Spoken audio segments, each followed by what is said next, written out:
Hey everyone, this is episode 11 of Blueprint. My name is Bobby Machado, CEO of Signa Marketing. Here at Signa Marketing headquarters here today, it's an empty office. It's just Braden and myself here recording this episode here. And as you can imagine, we're all working from home. The whole team is working from home, but we're still attending all client work and all that good stuff. And we're here still to answer all your questions. This episode is going to be a little different. Instead of answering questions, I am pushing those questions to episode 12 that will be released here shortly. And this episode here is dedicated to addressing some common issues that are arising from the COVID-19 issue and stuff like that too, that are affecting local businesses and even larger businesses at scale too. But that being said, we're going to address some items that are related and super relevant at this time. So we're going to go ahead and get into it.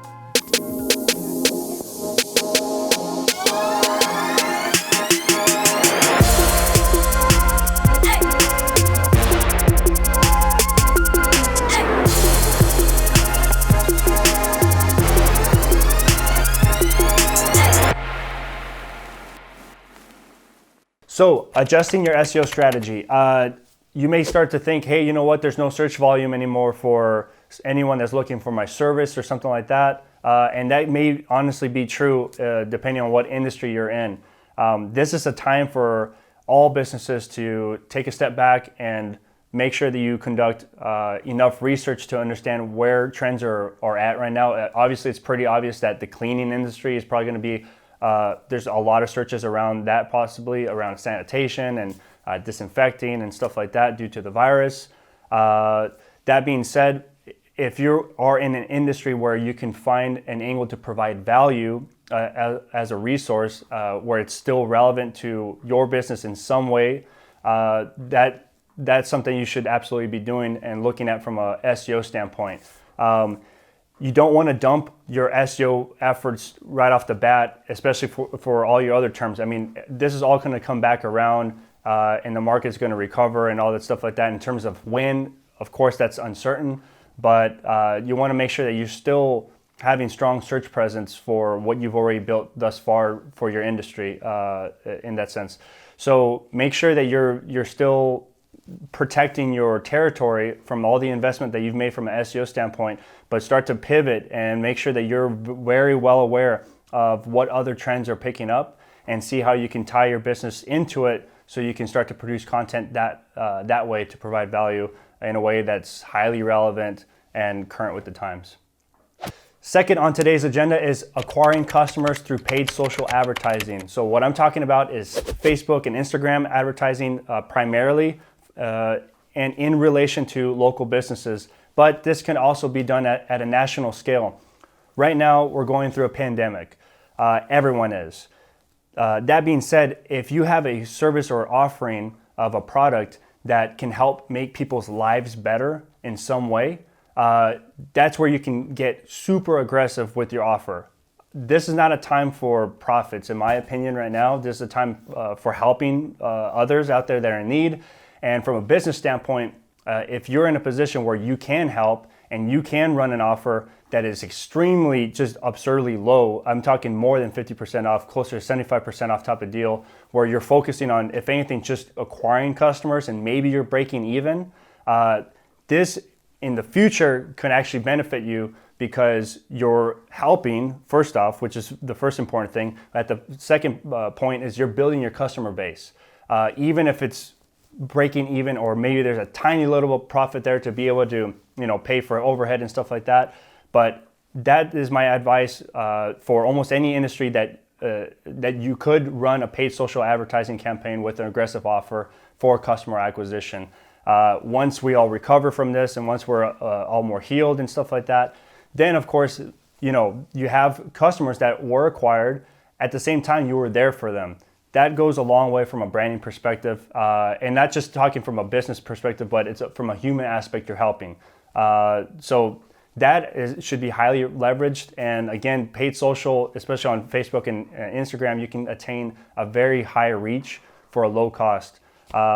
Look at how you can use video campaigns on there. And also for lead generation, look at how you can use the lead generation campaign type on Facebook and Instagram to acquire customers with a really aggressive offer. So that is my advice on the paid social end of things, is see how your business could leverage paid social advertising for lead generation and customer acquisition. Okay, so third item on the agenda today is business development opportunities. Now is the time where the government, and not to go into political stuff, but they need the private sector's help in a lot of different ways. So not every business is going to be able to help at the scale that they're needing help, but there is a big opportunity for certain businesses in specific industries where they can aid the government with any types of supplies and stuff like that needed, especially around the healthcare area side of things. So that being said, take a step back from a business development perspective and see how your business could be of service to the government and the people of the nation in that sense. That is not something that I have a ton of experience in, but it's something that I have acknowledged and recognized that there is an opportunity there for select industries to come in and be able to contribute and help at scale. Okay, and last but not least is a tip on remote work. Of course, we've had to do it. A number of tech companies have had to do it. I know that not everyone is in a position to be able to do remote work. Say if you work in a supply chain or something like that. But what we've learned that works really well is everyone on the team needs to be on the same page and at least have guidelines and a protocol for how remote work is conducted. That doing that at least sets the infrastructure at a basic level of knowing how to conduct business and how to make sure that stuff is still getting done, that everyone still remains accountable and on track and stuff like that, and that everyone's still working as a team and moving ahead forward together.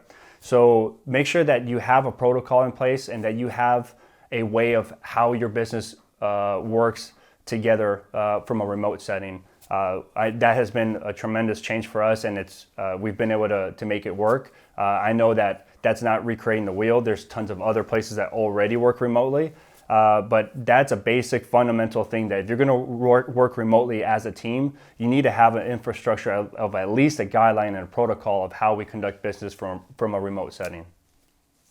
Okay, so now we're going to go into some shout outs that I wanted to make on this episode of Blueprint to help certain businesses that are in need, and especially one of them starts with the whole hospitality bar industry. Because of the fact that all the bars are closed, those people don't have work, they have no money coming in.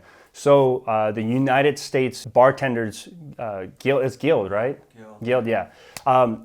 So at a national level, they're raising funds to be able to financially support bartenders nationally, which is awesome. I know that Mezcal Carreño, they are a local mezcal brand, and they've partnered up with the offices in Phoenix and in Tucson to help raise funds for that national fund. They have 2 shirts out. Go find them on Instagram. Just type in Mezcal Carreño. You'll find them. They're an amazing local brand, family-based. They're even running super lean on finances, just like any other business out there. They do need the support of bartenders and bars to be open, and that's not the case right now. So please make your way over to their Instagram page. You'll find their link all there on how to purchase those shirts, and all those proceeds are going to the United States Bartenders Guild for financially supporting bartenders across the US. If you wanted to learn more about the whole national effort from the United States Bartenders Guild, go to this link here below. You'll see it right here on the screen. That's where you can read the full press release of how that's being orchestrated and how you can participate and help. Next shout out is a company that I truly, truly believe in. Their name is My Life and Wishes. Just Google search My Life and Wishes. You'll find their website. They offer a platform in which you can digitize all your records for everything. That file cabinet that you have every single insurance paper there, you have all your tax records, you have all your passwords all in that one spreadsheet that you know that if your drive goes to, you know what, it's gone. You don't need to do that. It's already 2020. Right now, especially at this time, make sure that you're prepared for anything. So Their business is basically a service. Right now they're running a deal that's 50% off. It's typically $80 a year, which is already cheap. What that platform allows you to do is digitize all your records for everything. If there was a fire of your home and you lost everything, you have a digital record of everything, your social security card, your passwords, everything like that. And you don't have to worry about losing anything in the physical sense. They're running a promo, all in caps, stay healthy. Use that promo code at checkout. You're gonna get a whole year for $39.50. That's cheaper than a gym membership for a whole year to have peace of mind to save all your stuff.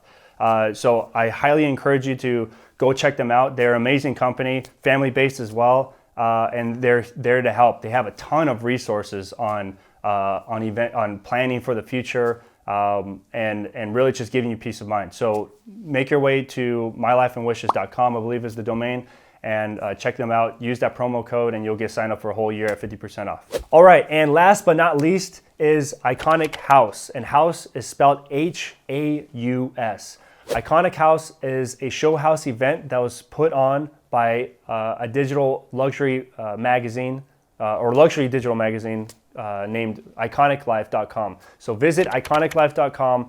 They put out beautiful stories around design, art, even food and chefs and all that good stuff, you name it. Check out their website. You're gonna see a link there that says Iconic House.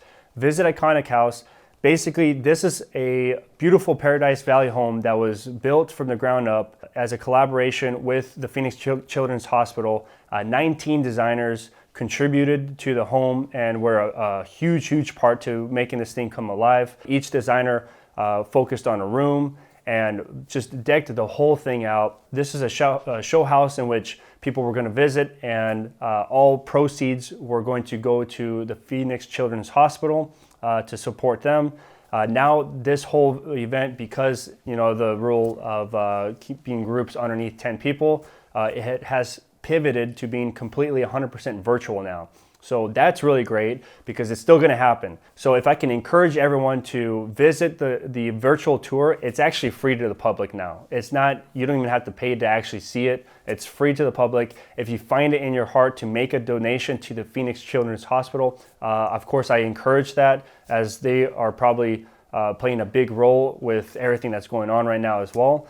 But that being said, it is a beautiful home. It's just an amazing event that was put on by iconiclife.com. So again, absolutely go visit iconiclife.com, check out Iconic House, and they even have a mobile app. So if you go on Android, Google Play, or on the Apple Store on your iOS device, just type in Iconic House, H-A-U-S. You'll see that they have an app. You can download that app and you can visit the entire virtual experience from there as well.